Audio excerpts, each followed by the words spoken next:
Welcome to the seventh of this series of 12 lessons on In the Beginning, looking at the first 11 chapters of Genesis.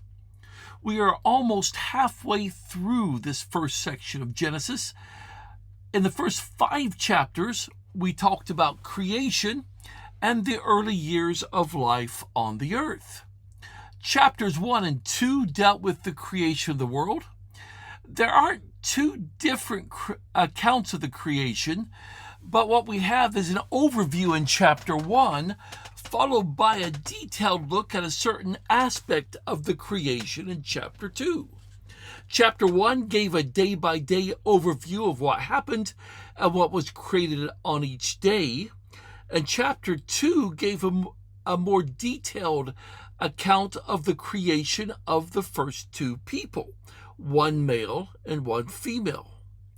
God placed the first pair in a garden he made especially for them, with the instruction to take care of it and not to eat of one particular tree, the tree of knowledge of good and evil. In chapter 3, we saw the entrance of sin into the world. Satan was behind it all, using the body of a snake. Eve was tempted and ate. Adam went right along with her, and he ate. But the eating wasn't what they were anticipating. Yes, it gave them some additional knowledge, but it wasn't knowledge that they needed. Like the label said, it was the knowledge of good and evil. They had now sinned, and there were consequences.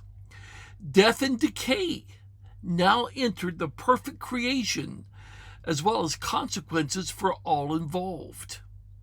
Adam and Eve were banished from the Garden of Eden to have to make their own way in the world. But there was hope. With the first sin came the glimmer of a solution for sin in what was referred to as the seed of woman.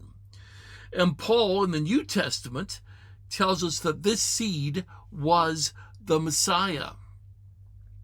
In chapters 4 and 5, we saw the first couple expanding into a family and then into groups of people. The first 2 sons, Cain and Abel, presented their own problems. When sacrificing as young men, young adults, one offered a good sacrifice and the other didn't. God accepted Abel's sacrifice of the best of his sheep, but rejected Cain's sacrifice of vegetables. We don't know all that was involved in this rejection, but we do know that Cain wasn't happy, and Cain ended up killing his brother. So we have the first murder. There were consequences for Cain in that he was banished from the rest of the growing number of people. But God protected him as well, just in case anybody decided to kill him. Cain and his wife had a son named Enoch, and Cain established a settlement, which he also called Enoch. Cain's son had a family, who had a family, who had a family. The earth was growing in population. We saw amongst Cain's descendants the first man to have 2 wives, Lamech, and amongst their children, the first nomadic shepherd, Jabal, the first musician, Jubal, and the first forger using iron and bronze, Tubal-Cain. We also saw a problem with Lamech and Cain's descendants drifting further and further from God. Adam and Eve had another son. I don't think this was the 3rd child, but one who would be a replacement as firstborn for Cain, and his name was Seth. Whereas Cain's descendants were drifting further and further from God, Seth's descendants drew closer and closer to God. In chapter 5, we saw the genealogy from Adam to Noah. Highlights in that listing of names included Enoch, who didn't die, but God took him, his son Methuselah, who's remembered for living the longest of anyone recorded in the Bible, and his son Lamech, whose son was Noah. And that brings us up to where we are here in chapter 6. In our lesson this week, we're going to look at the result of all this wickedness that was rampant in the world. An outline of the chapter might look something like this. The first 4 verses talk about the world becoming more wicked. Verses 5 to 10, God decided to destroy the world, but Noah was a righteous and blameless man who walked with God.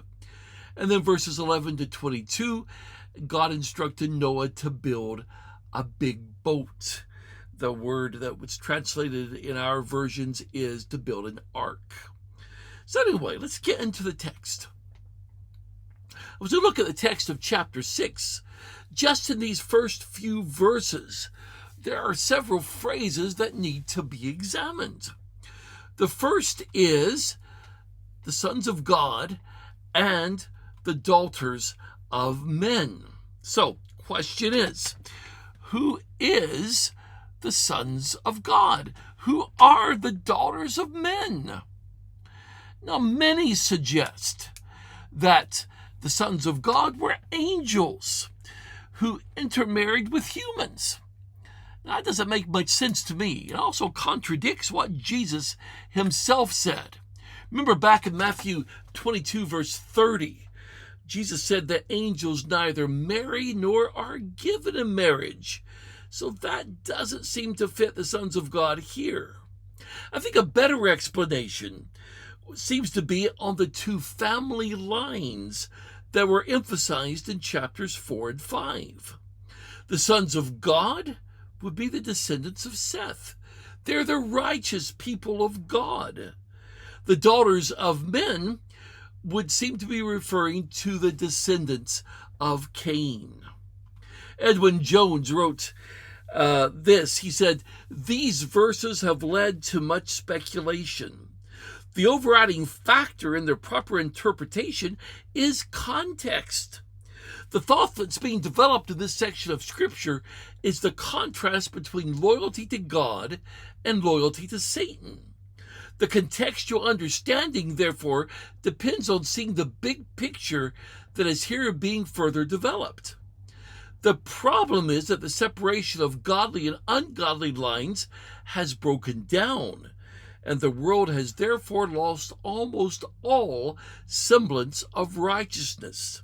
What happened was that those men who called upon the name of God were lured into abandoning their righteous lives by beautiful women from among those who did not serve God. This was not the last time such a problem arose, and it continues to be a problem to be avoided." William Smith, in his Old Testament history, wrote this, "But the race of Seth also became infected with the vices of the Cainites." This seems to be the only reasonable sense of the intermarriage between the sons of God, the sons of Elohim, and the daughters of men. The family of Seth, who preserved their faith in God, and the family of Cain, who lived only for this world, had hitherto kept distinct. But now a mingling of the 2 races took place, which resulted in the thorough corruption of the former, who, falling away, plunged into the deepest abyss of wickedness. And Peter Williams says about these 2 interpretations, whichever of these interpretations we accept, it's clear that the lesson the writer intends to convey remains the same. The eruption of sin and wickedness on the earth was now so intense and universal that it brought God's judgment on the whole human race in the form of the flood. But of course, we're jumping ahead of ourselves just slightly. I would suggest that in view of the total corruption of mankind, the view that these were angels doesn't make sense as much as it being an intermingling of the 2 lines. That only humans were punished in the flood doesn't make sense. If the others are angels, why would God not punish them? And keep in mind Jesus' statement that angels don't die. That's in Luke 20, 35 and 36. And these died in the flood. So these sons of God could not have been angels. Seth's male descendants saw that Cain's female descendants were beautiful and took them for wives. Part of the problem here may be that their sole selection of these women was their physical beauty. The other problem may be that they were taking many wives. McCord's translation that we're using the English Standard Version and also the Jerusalem Bible, reflect a lot of this. They took wives for themselves according to their choice. The English Standard Version, they took as their wives any they chose. Or the Jerusalem Bible, they saw how beautiful they were and married as many of them as they chose. Bill Grasham writes, the problem was not that these women were beautiful, but that beauty seems to have been their only appeal. They lacked any spiritual depth, being simply worldly minded or materialistically minded women, such as the ones we read about in Isaiah 3:16-4:1 and Amos 4:1-3. Jim McGuigan put it this simply like this: they saw the beauty of women and grabbed all they could. That doesn't, by the way, say much about the condition of the sons of God, does it? Also in Genesis 6, we find this phrase: they are flesh and their days will be 120 years. Now, there's two possible meanings of this phrase. Some believe this to be limiting man's lifespan to a lot shorter than it had been. And we saw that in our last lesson. And by the way, this was going to happen after the flood. I think the problem with this view is that after the flood, people still lived to be great ages, much more than the 120 mentioned here. Noah himself lived to 600. Abraham later on to 175. Isaac to 180. Jacob to 147. The lifespan was reduced, but this is probably not what this is speaking about. Another possible interpretation, which seems to me to be more likely, is that there would be 120 more years before judgment came on mankind, and God would remove their life through the flood. Now, either interpretation is apparently possible and consistent with the text, although I tend to lean towards the second, as I think it makes more sense in the context. The problem seems to be with the best translation of a word that is abide in, yadin in Hebrew, that comes up here. You don't see that in McCord's translation. Edwin Jones suggests that bear with, my spirit will not keep on contending with men in their straying, but it will not bear with or abide in. And Ed Jones suggests that bear with is probably best suited to the context and is indicating that it would only be 120 years before judgment came. Bill Grasham suggested this as the proper understanding of these verses. My life-giving spirit, the breath, will not remain in mankind forever because he also is flesh. One thing we see from this passage is that man can persist in sin so as to eliminate the possibility of salvation, not because God's unwilling, but because man is unwilling to listen and obey. And one more word we need to look at in this first section here. It's a word that McCord translates tyrant. Many translations translate it giants, and some just transliterate the Hebrew word Nephilim. Who were the Nephilim? Were they giants who lived in the land? Now, many think that these were men of great stature, and they'll cite things like Numbers chapter 13, verse 33. In that section of Numbers, it's talking about the Anakim, who seem to have been a large group of people. But it mentions some were Nephilim. but it would seem that these might just be indicating they were more fierce. Now, William Smith suggested that the Nephilim in Numbers probably has nothing whatsoever to do with these Nephilim, because these would have been killed off by the flood. I think sometimes we forget that part. So the latter Nephilim being big may have nothing to do with the size of these, if the latter ones were big. McGuigan and probably some translations refer to these as heroes, great warriors, as their idea. Bill Grasham, though, had an interesting suggestion that I thought was good. He suggested that this is simply talking about those who had fallen away from God. Here's what he wrote. He said, this Hebrew word is of questionable origin, but it's probably the plural form of Nepal, which means to fall. In that case, it literally means fallen ones and not giants, as is often assumed from the Israelites' description of the people in Canaan as Nephilim.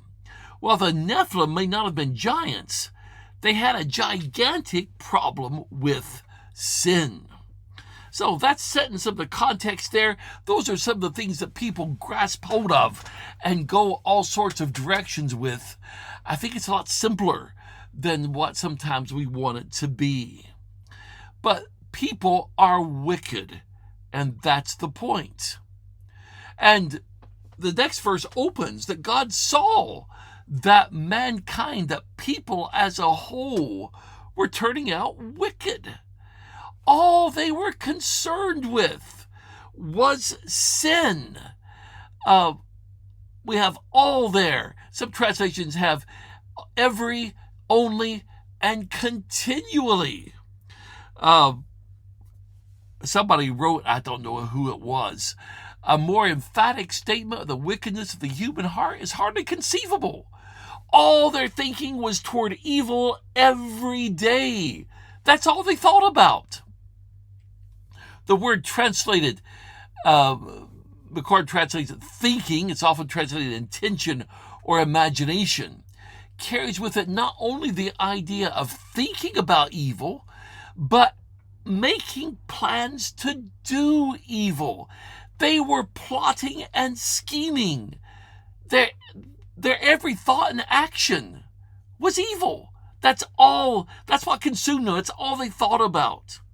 Bill Grasham again wrote this: such sin was not accidental or momentary on the part of man. It was planned, deliberate, and habitual. In every waking hour, man was devising evil in his heart to the extent that it consumed him and those around him. In the Garden of Eden, Adam and Eve desired the knowledge of good and evil. Their new knowledge did not prove to be a blessing, but became a tragedy for both them and their posterity. Man's propensity to devise new ways of practicing evil almost overwhelmed his desire to do good. That's the condition that we find at this point in time when Noah's going to come on the scene. And God was sorry that he had made people. Mankind was grieving him. Now, he's not sorry in that he wished he had not created, because he deliberately created out of love. But he was very saddened about man's condition. Jim McGuigan made this comment: it's interesting to note that in the hearts of men there is continual evil. In the heart of God there is deep grief. Even though God knew that man would sin and rebel, that knowledge did not take away the sorrow. Is it not the same way today? We may know that a loved one will die, but it doesn't lessen the impact of their death. God knew that people would sin, but that didn't impact the sorrow it brought him. But it was so bad that God determined to destroy his creation. Bill Grasham comments, God's response of remorse over mankind was not because creation was a divine mistake. Its source was in man's perversion and sin, which defaced the image of God within him. The making of man was not the error. It was by the erroneous way man misused his free will that he made himself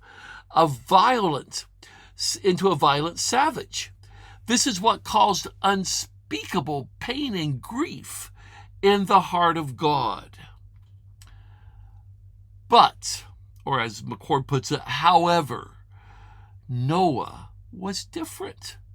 He found favor in the eyes of God.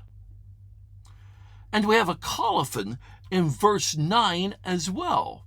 This may indicate where Noah ceased to write and his sons began to write.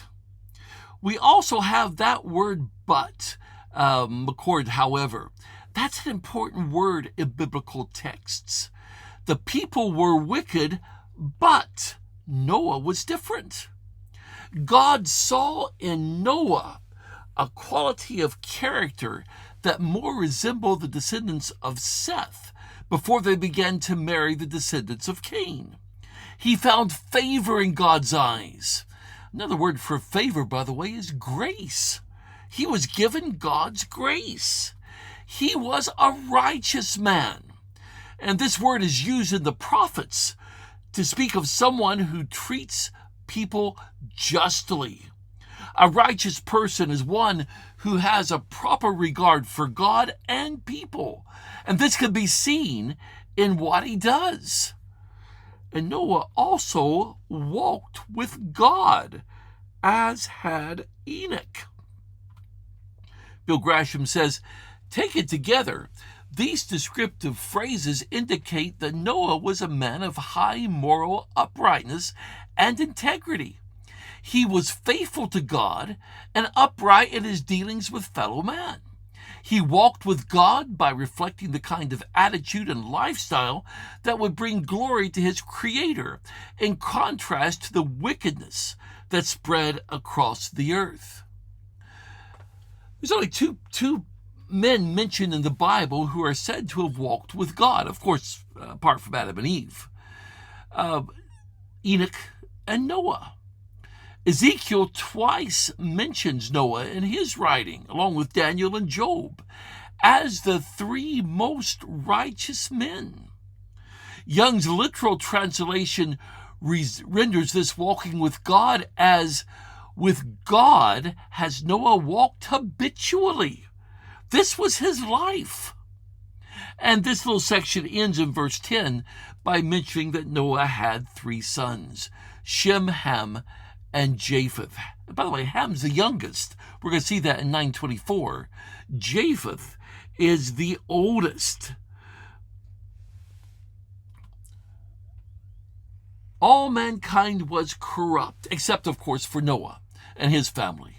They were inclined towards violence. Now, I read that and I wonder about Lamech and Methuselah. It could be that they aren't mentioned because God had determined that they lived long enough and had already taken them, or it could be that they became caught up in the corruption of the world. God informed Noah that he had decided to destroy the earth. In order to save righteous Noah and his family, along with representatives of all the animals, God told Noah to build, and the word in most of our text is an ark. Now, the ark is not the boat we normally see pictured. It's more of a barge. And Noah's to make it of gopher wood. Hebrew word is G-O-P-E-R, goper. Our English word is not a translation, but a transliteration. And we simply don't know what type of wood this was. This word is translated, transliterated in most of the translations from this Hebrew word, but some suggest that this is the wood we know of as cypress. Again, Bill Grasham commented, it may be related to the Greek word kuparisos, which means cypress, after the island of Cyprus. This resinous type of wood is water resistant, so it was used in the ancient Near East for construction, shipbuilding, coffins, furniture, musical instruments, and other items. It would have been a very durable wood for the construction of the ark. So it very well could be the wood we know of as cypress wood. This ark was to be divided into rooms for Noah's family and the animals. It was to be sealed with pitch, bitumen, tar, depending on your translation. The size measurements were to be 300 cubits by 50 cubits by 30 cubits. Again, a cubit was never certain a measurement, but it's roughly around 18 inches. And if it was 18 inches, then it was 450 feet by 75 feet by 45 feet. Or if a cubit was 45 centimeters, then it was 135 meters by 22 meters by 13 meters.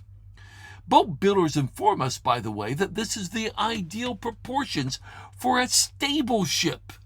It would even tend to align itself parallel with the direction of a major wave advance. Pitching would be kept to a minimum. The ark was to have one door, 3 decks, 1 roof or window or skylight, depending on how the various translations render this one. In most translations, verse 16 there, it's roof or window. But it could even mean a cubit with open space at the top of the roof to let in light and air. The Hebrew word sohar. But the reason for this boat was that God was going to use a worldwide flood to destroy the earth and all that was living. God promised to establish his covenant with Noah, and that's the first use of that word covenant in the Bible. Noah was to take into the ark a pair of all types of animals and birds. We're going to see this in more detail in chapter 7, with a distinction made between clean and unclean animals. But the important point is that God is ensuring the continuance of animals and birds by having Noah take a breeding pair with him. Noah, by the way, is also to take food for his family and the animals. Noah is seen to be a man of faith. He believed God. He acted on his belief. We find from the New Testament scriptures that during this time of building the boat, Noah was preaching to the people. 2 Peter chapter 2, verse 5, if he did not spare the ancient world, but protected Noah, a preacher of righteousness, with 7 others, bringing a flood on the godless people in the world. Many also think that 1 Peter 3, 20 and 21 is a reference to Noah's preaching to the people of his day. When you consider that it had possibly never rained yet, Noah's message would have seemed fantastic to them. He and his sons probably received constant ridicule while building such a massive boat. The people of that day did not listen to Noah, did not listen to his message. They were too absorbed in their materialism and pleasure to give time to spiritual things. By the way, isn't that a message for us all? When Jesus was talking about when the temple would be destroyed, he used Noah as an illustration of the suddenness of when it would happen. Matthew chapter 24, verse 37, no one knows about that day and hour, neither the angels nor the Son, but the Father only. For as it was in the days of Noah, so will be the coming of the Son of Man. As in the days before the flood, they were eating and drinking, marrying and giving in marriage, until the day that Noah entered the ark. They did not know until the flood came and took all away. So will be the coming of the Son of Man. It took about 100 years to build this ark. And I can't remember the source of that particular figure. Possibly from chapter 5, verse 32, where Noah's 500 years old, and to chapter 7, verse 6, that Noah is 600 at the time of the flood. Peter Williams gives the time to build the ark as 120 years, based on that 120 of verse 3. Peter Williams wrote, he took God seriously because he feared God. Indeed, he kept working on his ark year after year, in spite of the mocking and jeers he must have endured, because he feared God more than he feared men. Noah, by the way, is mentioned 8 times in the New Testament. He's a real person. He's listed in Hebrews 11 as one of the great men of faith. By faith, Noah, being divinely warned of things not seen, in godly fear prepared an ark to save his family. In this way, he condemned the world, and by faith became an heir of righteousness. Jack Lewis writes, the account of the flood is more than an interesting story for children. It's the revelation of a God of righteousness who could not, by his very nature, countenance the evil that prevailed in his creation. That's a good summary of what we have in chapter 6 and a good launching point for where we'll go in our next lesson in chapter 7. Just a couple of lessons. We've mentioned several as we've gone through, but I think one thing we continually see here is this need to be faithful to God, which includes the need to obey God. One other thing I think we can see is when God says he will do something, he does it. He warned people, and they are going to be destroyed. They had a warning. In our next lesson, we'll be looking at Genesis chapter 7. We'll go into more detail about the flood and when it happened, when it came, and we'll see some aspects of that in chapter 7. We hope you can join us for that lesson as well.